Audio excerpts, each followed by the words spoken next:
এটা আমাদের মুভির দ্বিতীয় পার্ট। আমি প্রথম পার্টের লিংক এই ভিডিওর কমেন্টে পিন করে রাখছি, অথবা ডেসক্রিপশন বক্স থেকে দেখে আসতে পারেন। অপমান কি এতটাই বিষাক্ত ছিল যে নন্দিনীকে মৃত্যুর পথ বেছে নিতে হলো?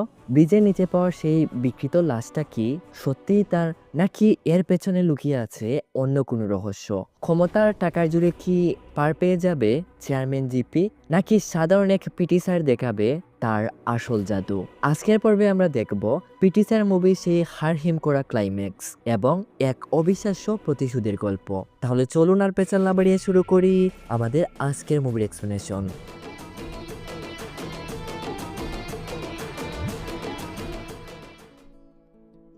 গত পার্টটা যেখানে শেষ করেছিলাম এরপর থেকে আমরা শুরু করছি। কিছুক্ষণ পর এরা দুজন ওখানে পৌঁছে যায়। এই কেবে তুই, যাও এখান থেকে। স্যার, পুলিশ স্টেশন থেকে ফোন এসেছিল, উনার মেয়ে। ও, বুঝতে পেরেছি, বাইক ওখানে রেখে আসো। আঙ্কেল দেখেন লাশটার এমন অবস্থা হয়েছে, দেখেই ভয় লাগছে, মুখের কোনো অস্তিত্বই নেই। আরে কৃষ্ণ, ও নন্দিনী হতে পারে না, চলো ফিরে যাই।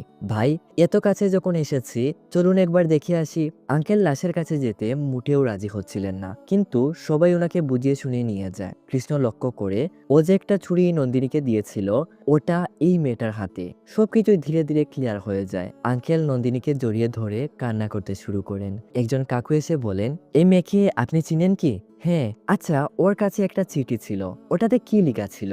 চিঠি? কিন্তু আমাদের কেউ তো এরকম কিছু বলেনি। আরে আমি তো ওর ব্যাগ থেকে চিঠিটা বের করে দিয়েছিলাম, ওই যে পুলিশ অফিসার দেখছো ওনাকে দিয়েছিলাম। ওনাকে? হ্যাঁ হ্যাঁ স্যার, উনি আপনাকে একটা চিঠি দিয়েছিলেন। একজনকে জিজ্ঞেস করলে আরেকজনের কাছে পাঠায়, কিন্তু কেউ চিঠিটা কোথায় বলে না, উল্টো কৃষ্ণকে গালিগালাজ করে। কৃষ্ণ দেখে একজন কনস্টেবল চিঠিটা নিয়ে কোথাও চলে যাচ্ছে। কৃষ্ণ লোকটাকে ফলো করে। এই কৃষ্ণ, তুই এখানে কি করছিস? তোকে আমরা কতক্ষণ ধরে খুঁজছি, সবাই অপেক্ষা করছে তোর জন্য। বাইকে উঠ। আপনি কি একটু নামবেন, আমি চালাই। কৃষ্ণ কনস্টেবলের পিছু করে যাচ্ছে। পিছু করতে করতে একটা সময় কৃষ্ণ দেখে কনস্টেবল জিপি কলেজে এসে ঢুকে। কৃষ্ণ আর এই কাকু দূর থেকে সবকিছু দেখে। কনস্টেবল আঙ্কেলের সাথে কথা বলে ভেতরে যায়। একটু পর কৃষ্ণ দেখে জিপি রুম থেকে কনস্টেবল একটা খাম নিয়ে বেরিয়ে যাচ্ছে। কৃষ্ণ কাকুকে গিয়ে জিজ্ঞেস করে, স্যার, কনস্টেবল এখানে এসেছিল, ওর হাতে একটা চিঠি ছিল, এখান থেকে যখন বেরিয়ে গেল তখন দেখলাম তার হাতে একটা খাম। আপনি কি ওকে টাকা দিয়েছেন? কাকু বলেন, টাকা? কি বলছো তুমি এসব? আসলে কনস্টেবল এখানে এটা বলার জন্য এসেছিল নন্দিনী যে সুইসাইড করে মারা গেছে, মিডিয়াতে যাতে আমাদের কলেজের নাম না আসে ওদিকে খেয়াল রাখতে। তো এবার তুমিই বলো, আমি কেন এর জন্য ওকে টাকা দেব? আমি জানি না তুমি কি বুঝে আমাকে সন্দেহ করছো। কৃষ্ণ ভালো করেই বুঝতে পারে কাকু কিছু তো একটা লুকাচ্ছেন। আপনি নিশ্চয়ই কোনো খারাপ কাজ করেছেন, এর জন্যই তো ওকে টাকা দিয়েছেন। এই কাকু বলেন, কি বলছিস এসব? উনি কিছু বলছেন না দেখে তোর যা খুশি বলে যাবি? উনার ভুল আছে দেখেই তো উনি চুপচাপ বসে আছেন। এই কুলাঙ্গার, শুন, তুই যদি মনে করিস তোর ভয়ে আমি কথা বলছি না, তোর কি যোগ্য আছে? হ্যাঁ, আমার সামনে এসে যে উঁচু গলায় কথা বলছিস, গলা কেটে নদীতে ভাসিয়ে দেব। আমাকে চিনিস? হ্যাঁ, তুই সত্যিই দেখেছিস আমি কনস্টেবলকে টাকা দিয়েছিলাম। কি করবি তুই? ও মরার আগে যে চিঠি লিখেছিল ওটাও আমার কাছে আছে। কাকু চিঠিটা বের করে কৃষ্ণকে পড়ে শোনান। নন্দিনী লিখেছে, ও মরার একমাত্র দায়ী জিপি। তো আমি কি করব? এই চিঠির জন্যই তুমি এসব করছো না? কাকু চিঠিতে আগুন ধরিয়ে দেন। এবার তুমি কি করতে পারো করো গিয়ে, আমিও দেখি। এই কাকু এসে কৃষ্ণকে বুঝিয়ে শুনিয়ে বাইরে নিয়ে যান। এদিকে আয়। তুই এসব কি করছিস? হ্যাঁ, তুই উনার বিরুদ্ধে কথা বলছিস? মনে রাখিস তুই সাধারণ এক পিটি স্যার, আর উনি এই পুরো ইনস্টিটিউটের চেয়ারম্যান।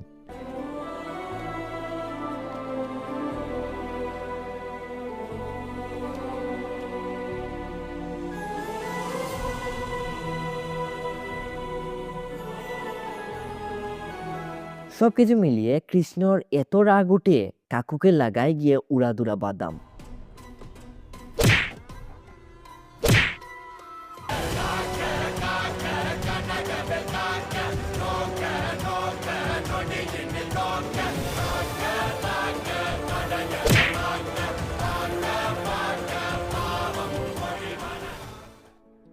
এদিকে নন্দিনীর ডেড বডি আজ পোস্টমর্টম করে বাড়িতে আনা হয়, ওর শেষ কার্য সম্পাদন করা হয়। হুট করে সবকিছু নিস্তব্ধ হয়ে যায়। কৃষ্ণর উপর সবাই রেগে আছেন। আন্টি বলেন, আমি ওকে বারবার মানা করেছিলাম, যাস না যাস না।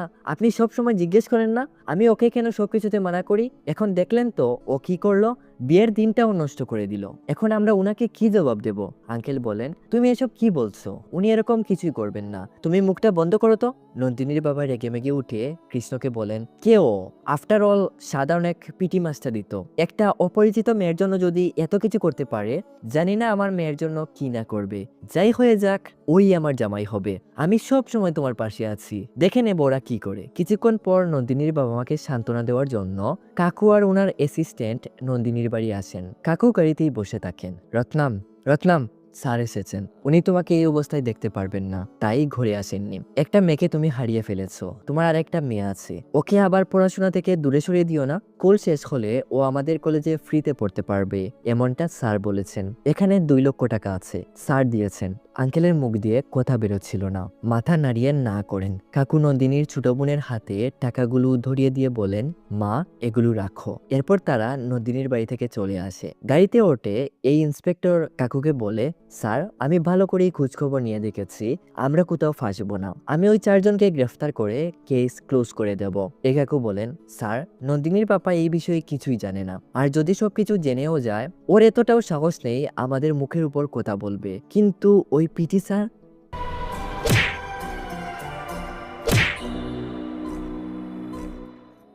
আমি লোকাল কিছু ছেলেদের বলেছি বিষয়টা দেখতে, ওরা হয়তো এতক্ষণে ওখানে পৌঁছে গেছে। এদিকে আমরা দেখি এরা নন্দিনীর ঘরের সামনে এসে অযথা একটা ঝামেলা করার জন্য বল একটা দিয়ে ছুড়াছুড়ি করছিল। এই আঙ্কেল এসে বলেন, এই মাথায় কি বুদ্ধি শুদ্ধি বলতে কিছুই নেই? ঘরে একজন মারা গেছে আর তোরা এখানে এসে ফাজলামি করছিস?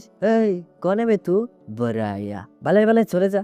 আন্টি বুঝতে পারেন ওরা কৃষ্ণর সাথে ঝামেলা পাকানোর জন্য এসেছে। তাড়াতাড়ি ঘরে গিয়ে কৃষ্ণকে বাইরে যেতে বারণ করেন, কিন্তু কৃষ্ণ আন্টিকে একটা রুমে লক করে বাইরে চলে আসে আর এদের সব কটাকে খেলাতে শুরু করে। নন্দিনীর বাবা এসব দেখে বুঝতে পারছিলেন না এখানে হচ্ছেটা কি। আঙ্কেল বলেন, নন্দিনীর মৃত্যু মোটেও স্বাভাবিক না, চেয়ারম্যানের এখানে হাত আছে, এর জন্যই কৃষ্ণ লড়ছে। বিষয়টা জানার পর আঙ্কেল উনার সাইকেলটা নিয়ে রাগে অভিমানে কষ্টে এক একটা ফেডেল দিয়ে দিয়ে চেয়ারম্যানের বাসায় আসেন। টাকাগুলো চেয়ারম্যানকে ছুড়ে দিয়ে বলেন, এই টাকা আপনার কাছেই রাখুন। আমাদের মতো লোক আপনাদের মতো টাকাওয়ালা লোককে সব সময় সম্মান দেয়, কিন্তু আজ আমি এটা বুঝতে পেরেছি, আপনাদের আমরা যতই সম্মান দিই না কেন, আপনারা আমাদের কিরামাকড় ছাড়া কিছুই ভাবেন না। আমার পুরো শরীরে আগুন জ্বলছে, অনেক কিছুই বলতে ইচ্ছে করছে।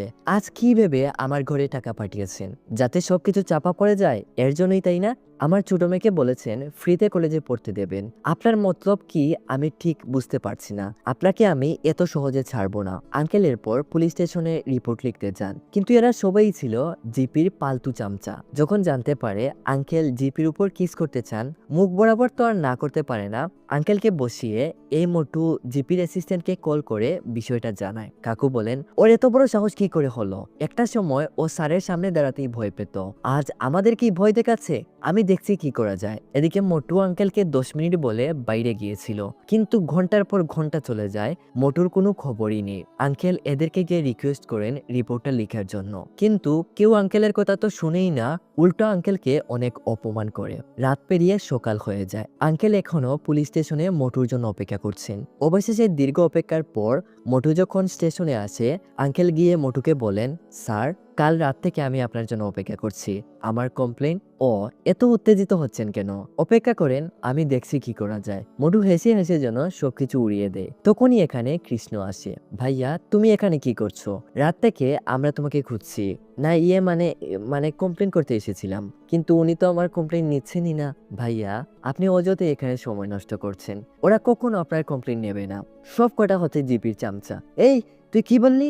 আবার বলতো, চামচা বলেছিস না? মোটু কৃষ্ণর পেটে মারে এক ঘুষি। এই ওকে ভেতর নিয়ে যেত। এর ঠিক কিছুক্ষণ পর এখানে জিপিও আসে। স্টেশন থেকে সবাইকে এই কাকু বের করে দেন। স্যার ও বাচ্চা একটা ছেলে, ওকে উনি মেরে ফেলবেন। এই জ্ঞান দিস না তা, যা এখান থেকে। তুই নিজেও হয়তো জানিস না তুই কার উপর হাত তুলেছিস।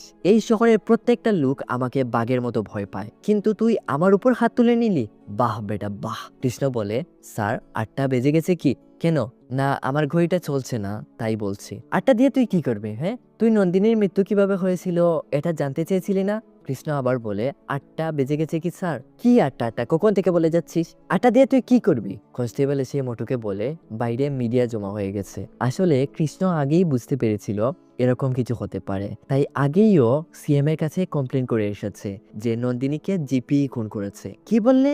সিএম এর কাছে রিপোর্ট করে এসেছে? তোকে রে বাবা, আমি সহজ সরল মনে করে অনেক বড় ভুল করেছি। এদিকে আন্টি কাপড় চোপড় গুছিয়ে নিচ্ছেন। তুমি এরকম ওভার রিয়াক্ট করছো কেন মা?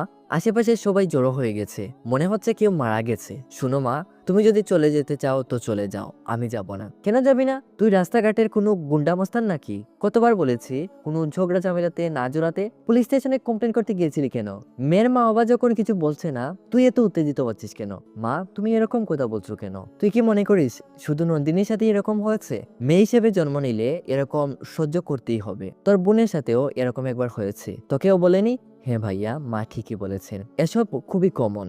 যখন আমরা কলেজে যাই, ইচ্ছে করে অনেক লোক আমাদের উপরে এসে পড়ে। বাস স্টপার আমাদের গা ঘেঁষে দাঁড়িয়ে থাকে। অফিসে আসা যাওয়া করা মেয়েদের একবার কাপড় চেক করে দেখো, না জানি কত কুলাঙ্গারের হাতের ছাপ লেগে আছে। আমাকে আবার ভুল ভাববেন না, আমাদের এখানে সুপারভাইজার শিকানের কথা বলে না জানি কত মেয়ের গায়ে ওরা হাত দেয়, কিন্তু চাকরি হারানোর ভয়ে কেউ কমপ্লেন করতে পারে না। এসব অহরহই হয়ে যাচ্ছে। কাপুরুষদের কে বদলাবে বলুন? আমি তোকে কতবার বলেছি রেশনের দোকান থেকে জিনিসগুলো আনতে, কিন্তু তোর তো আবার দোকানে যেতে লজ্জা করে। বারবার টাকা নেওয়ার সময় দোকানদার ইচ্ছে করে আমার হাত চেপে ধরে রাখে। আমি তোকে কি কখনো এসব বলেছি? একটা দোকান হলে একটা কথা, হাতে গোনা 2-1টা দোকানের মালিক ছাড়া সবাই এরকম করে। ধীরে ধীরে এসব সহ্য করতে করতে সবাই নিজেকে মানিয়ে নেয়। প্লিজ বাবা, আর সমস্যা বাড়াস না। তোর কাছে আমি হাত জোর করে মিনতি করছি। একটা ছোট্ট মেয়ে এসে কৃষ্ণকে বলে, আঙ্কেল, কেউ যদি এখানে টাচ করে এটা খারাপ কি? কেন মা, তুমি হঠাৎ এরকম জিজ্ঞেস করছো কেন? আমি যে অটোতে করে স্কুলে যাই, আঙ্কেল একটা দোকানে গাড়ি থামিয়ে আমাকে চকলেট কিনে দেন আর আমার এখানে ওখানে টাচ করেন। আমি যখন মাকে বলে দেব বলি, উনি তখন বলেন মাকে বললে উনি কখনো আমাকে অটোতে করে স্কুলে নিয়ে যাবেন না। এখন তুমি খুশি তো মা? দেখো কোথা থেকে শুরু হয়েছে আর কোথায় শেষ হচ্ছে। এতক্ষণ মা যা আমাকে বললে, এবারে নিষ্পাপ বাচ্চাটাকে বলো অটো ড্রাইভার ওকে এভাবেই টাচ করতে থাকুক যতক্ষণ না ও বড় হয়ে যাচ্ছে। আন্টি বিষয়টা বুঝতে পারেন। এগুলোর আসলেই প্রতিবাদ করা দরকার, না হলে এই সমাজ পুরো ধ্বংস হয়ে যাবে। আর কৃষ্ণকে কোনো বাধা দেন না। কৃষ্ণ প্রথমে গিয়ে ওই অটো ড্রাইভারকে গিয়ে ইচ্ছে মতো কেলায়। কৃষ্ণর মনে অনেক সাহস চলে আসে। পত্রিকার নিউজ চ্যানেল সব জায়গায় জিপি নন্দিনীকে খুন করেছে এটা বলে ছড়িয়ে দেয়। লোকজন জিপির উপর পুরো খেপে গেছে। আমরা আমাদের বাচ্চাদের মারা যাওয়ার জন্যই কি ওদের কলেজে পাঠাই? জিপির সিনিয়র অফিসাররাও চাপ দিতে শুরু করে। কি হচ্ছে এসব? পুরো দেশের মানুষ তোমার বিপক্ষে চলে গেছে, সবাই তোমাকে খুনি ভাবছে, আর তুমি চুপ করে বসে আছো যেন কিছুই হয়নি। সবার আগে কলেজটার মান সম্মান বাঁচানোর চেষ্টা করো, না হলে আর কোনো বাবা মাই ওদের মেয়েকে তোমার কলেজে পাঠাবে না। এখন একটাই রাস্তা আছে, যে কোনো উপায়ে তুমি এই কেসটা জিতো। সিন আছে কোর্টে। ল কলেজের সব স্টুডেন্ট বাস ভর্তি করে কোর্টে আসছে সুষ্ঠু বিচার দেখার জন্য। ওদিকে নন্দিনীর কেস লড়বেন বিনীতার বাবা, আর অপোজিশনে আছেন অদিতি রায়, অরুণাচরলম। উনি যদিও সুপ্রিম কোর্টে লয়ার, কিন্তু জিপি উনাকে এই কেসটা লড়ার জন্য বলেছেন।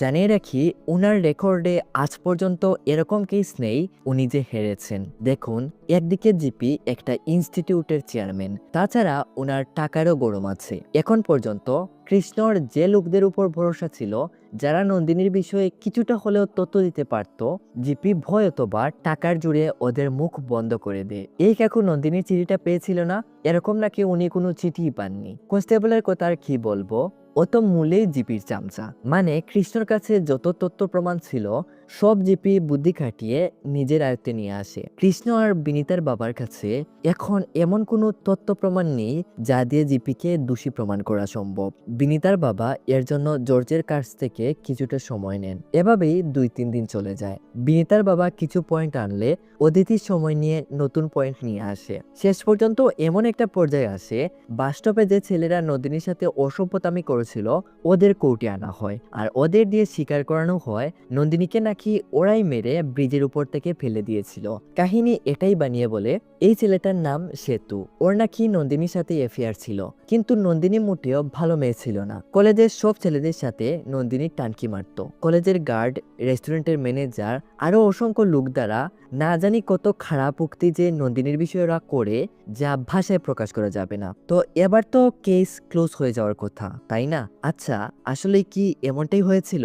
জর্জ 10 মিনিটের জন্য বিরতি দেন, একটু পরই ফাইনাল শুনানি শোনানো হবে। তবে এই 10 মিনিট পর কৃষ্ণ যে আমাদের এরকম একটা ঝটকা দেবে, এটা কে জানতো? স্যার, আমি নন্দিনীর বাবা মাকে কিছু প্রশ্ন জিজ্ঞেস করতে চাই। যেদিন নন্দিনীর সাথে ওরা অসভ্যতামি করেছিল, নন্দিনী কান্না করতে করতে ঘুরে এসেছিল।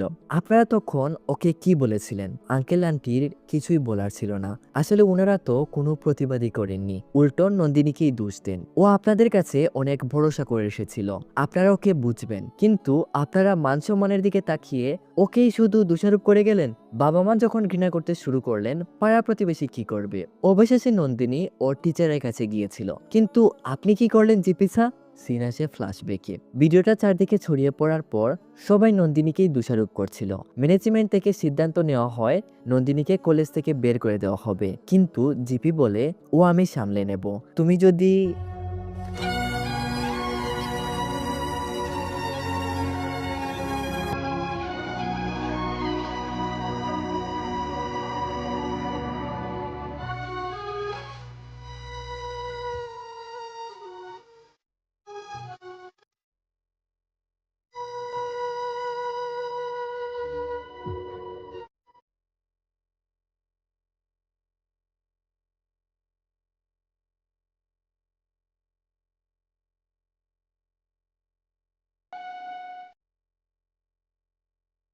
জিপি নন্দিনীকে একটা হোটেলের কার্ড দিয়ে বলে রাতে এই হোটেলে আসতে। নিজের সম্মান আর বাবা মায়ের কথা চিন্তা করে ওই দিন নন্দিনী সুইসাইড করতে গিয়েছিল। কিন্তু সময় মতো কৃষ্ণ আর বিনীতা এসে নন্দিনীকে বাঁচিয়ে নেয়। নন্দিনীর উপর করা অন্যায় আর প্রতিশোধ নেওয়ার জন্য ওরা প্রথমে একটা ডেথ বডির জোগাড় করে।